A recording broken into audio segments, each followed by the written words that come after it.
ஆன்மீக நண்பர்கள் அனைவருக்கும் அன்பு கலந்த வணக்கங்கள்.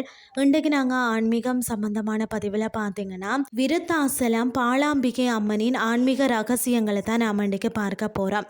பிரம்மன் உலகை படைப்பதற்கு முன்பே உருவானதால் தான் திருமுதுகுன்றம் என்றும் வடமொழியில் விருதாசலம் என்றும் அழைக்கப்படும் மிக பழமையான தலம் தான் கடலூர் மாவட்டத்தில் விருத்தாசலம் அருள்மிகு விருத்தகிரீஸ்வரர் திருக்கோயிலை பற்றி பார்க்கலாம்.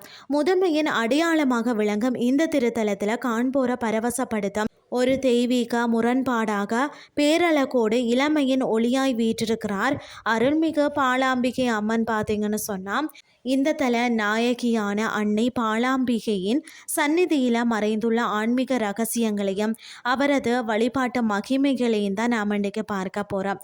ஒரே பிரகாரத்தில் இரண்டு அம்மன்கள். ஆன்மீக ரகசியம் என்னன்னு சொல்லி பார்த்தீங்கன்னா, பொதுவாக சிவாலயங்களில் ஒரே ஒரு அம்மன் சந்நிதி மட்டும்தான் இருக்கும்.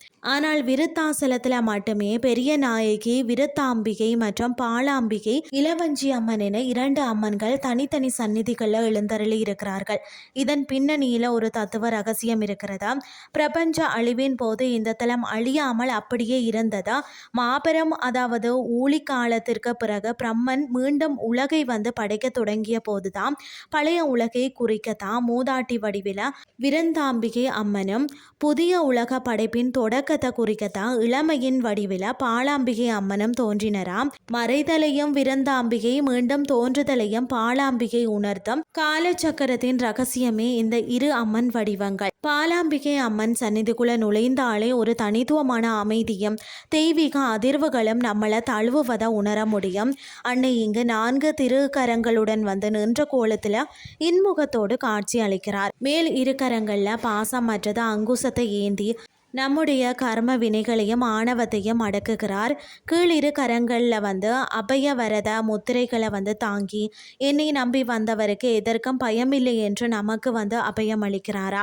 முதுமையான பழைய மலையின் நடுவில் அன்னை என்றும் வற்றாத இளமையுடனும் வற்றாத கருணையுடனும் ஒளிந்திருக்கிறார். இளவஞ்சி அம்மன் பாலாம்பிகைக்கு பார்த்தீங்கன்னா இளவஞ்சி அம்மன் என்றொரு திருநாமமும் உண்டு. வஞ்சி என்றால் கொடி போன்ற மென்மையானவர் என்றும் பொருள். மற்றது ஜாதக ரீதியாகவும் செவ்வாய் தோஷம், ராகு கேது தோஷம் அல்லது வேறு காரணங்களால் திருமணம் தள்ளி போகும் கன்னி பெண்கள் இந்த தலத்தை பாலாம்பிகையை சரணடைந்தால் அத்தடைகள் பனி போல விலகும்.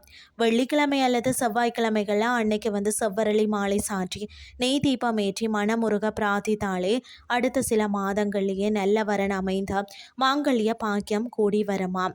மற்றது சுமங்கலி பெண்களின் மாங்கல்ய பழம் மடிப்பிச்சை ரகசியம் பார்த்தீங்கன்னா, அன்னை பாலாம்பிகைய தாயும் உள்ளம் கொண்டவர் தன்னிடம் வரக்கூடிய பெண்களுக்கு மங்கள வாழ்வை வாரி வழங்குவதில் அல்லாஹ் குறையாதவள் அப்படின்னே சொல்லலாம். சுமங்கலி பெண்கள் அன்னைக்கு தாலி போட்டு மஞ்சள் குங்குமம் மற்றது வளையல்கள் சமர்ப்பித்து வழிபட கணவரின் ஆயுள் பலம் பெறும். மற்றது குடும்பத்தில் கணவன் மனைவி ஒற்றுமை நீடிக்குமா. பழமையான விருத்தாசல மண்ணில் என்றும் இளமையோடு அமர்ந்த நம் துயரங்களை துடைக்கும் அன்னை பாலாம்பிகையின் சந்நிதி சித்தர்களும் முனிவர்களும் இன்றும் சூட்சமமாக வழிபட்டு செல்லக்கூடிய ஒரு மகா சக்தி பீடமாகவும் இருக்கிறதா. அடுத்த முறை விருத்தாசலம் திருமுதுகுன்றம் திருத்தலத்துக்கு செல்லும் போதும் பழமலைநாதரின் தரிசனத்தோடு அன்னை பாலாம்பிகையின் சந்நிதியிலும் சற்று நேரம் அமர்ந்து அந்த தெய்வீக ஒளியையும் அதிர்வையும் உங்கள் ஆன்மாவில் உணர்ந்து வாருங்கள் சொல்லி கூறிக்கொண்டு இன்றைய ஆன்மீகம் சார்ந்த பதிவை நிறைவு செய்து கொள்கிறேன். இதே மாதிரி மற்றும் ஒரு ஆன்மீகம் சார்ந்த பதிவோடு உங்களை சந்திக்கிறேன். நன்றி.